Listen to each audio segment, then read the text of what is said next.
I'm Margot Politis. Welcome to Study English IELTS Preparation. Today on Study English, we're going to give you some tips and strategies for answering Task 1 IELTS academic questions. We'll look at what's involved in planning an essay, and then we'll try planning answers to some practice questions. Task 1 of the IELTS academic module asks you to describe data. The keyword is describe. That means you don't need to comment on or interpret the data. Your task is only to describe the data. When you're writing a description, it's important to know what the context is and who your audience is. In Task 1, the audience is usually a university lecturer or a teacher, so we know that it should be formal. Let's review what we know about Task 1. The keyword is describe, and the context is formal. There's a range of things you might be asked to describe. Let's have a look at some examples. You might be asked to describe data.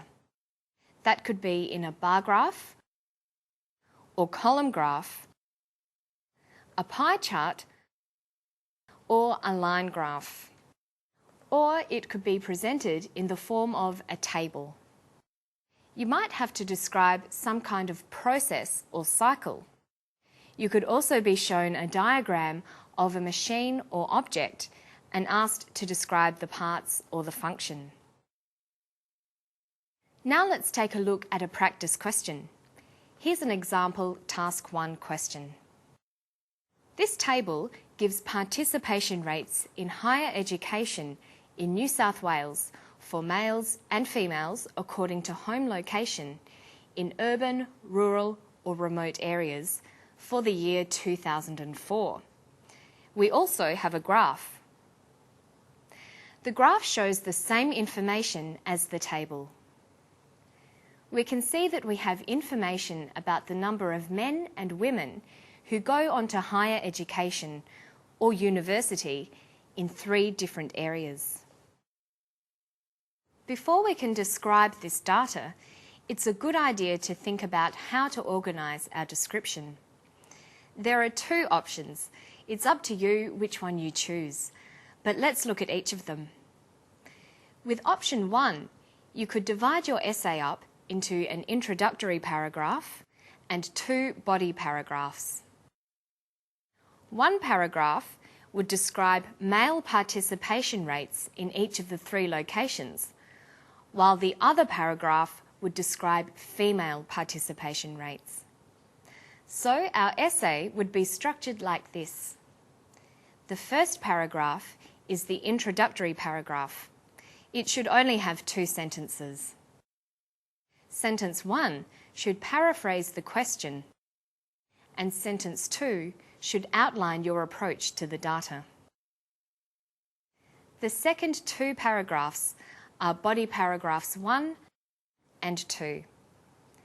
In the first, you might address female participation rates for each location: urban, rural, and remote. In body paragraph 2, you'd talk about male participation rates for each location: urban, rural, and remote. Or you could try option 2 and divide the essay up into 3 body paragraphs, 1 for each of the locations. The essay would be structured like this, with an introductory paragraph, as always, then 3 body paragraphs.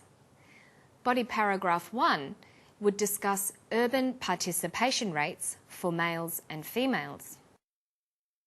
Body paragraph 2 would discuss rural participation rates for males and females. And body paragraph 3 would be used to discuss remote participation rates for males and females. There's no clear answer as to which way is better. They are both correct. But remember that your essay needs to be at least 150 words. Now let's take a closer look at how to structure your essay. The first paragraph is always the introductory paragraph. There should be 2 sentences in your introductory paragraph. Sentence 1 aims to paraphrase the question by telling the reader what the topic is. It is important not to just copy the question. You can use the language of the question and build your own sentence. In sentence 2, outline how you will organise the data and therefore how you'll organise the essay. Let's try to write our introductory paragraph. It might look like this. The table presents data supplied by the Department of Education, Employment and Training on the participation rates in higher education for males and females in 2004.